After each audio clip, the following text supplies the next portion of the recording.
சங்கீதம் 21ஆம் அதிகாரம்.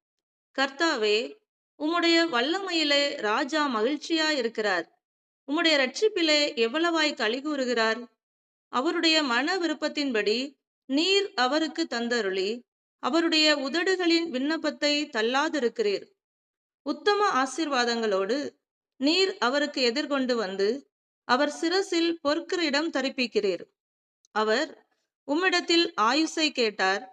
நீர் அவருக்கு என்றென்றைக்கும் உள்ள தீர்க்காயுசை அளித்தீர். உமது இரட்சிப்பினால் அவர் மகிமை பெரிதாயிருக்கிறது. மேன்மையையும் மகத்துவத்தையும் அவருக்கு அருளினீர். அவரை நித்திய ஆசீர்வாதங்கள் உள்ளவராக்குகிறீர்.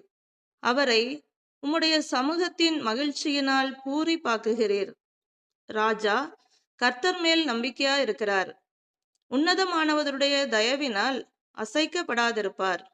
உமது கை உமது சத்துருக்கள் எல்லாரையும் எட்டி பிடிக்கும். உமது வலது கரம் உம்மை பகைக்கிறவர்களை கண்டுபிடிக்கும். உமது கோபத்தின் காலத்திலே அவர்களை அக்கினி சூளையாக்கி போடுவீர். கர்த்தர் தமது கோபத்திலே அவர்களை அழிப்பார். அக்கினி அவர்களை பட்சிக்கும். அவர்கள் கனியை பூமியில் இராதபடி நீர் அழித்து, அவர்கள் சந்ததியை மனுபுத்திரரில் இராதபடி ஒழிய பண்ணுவீர்.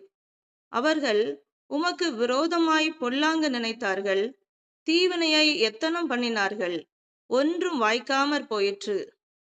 அவர்களை இலக்காக வைத்து உம்முடைய அம்புகளை நாணேற்றி அவர்கள் முகத்திற்கு நேரே விடுகிறீர். கர்த்தாவே, உம்முடைய பலத்திலே நீர் எழுந்தருளும். அப்பொழுது உம்முடைய வல்லமையை பாடி கீர்த்தனம் பண்ணுவோம்.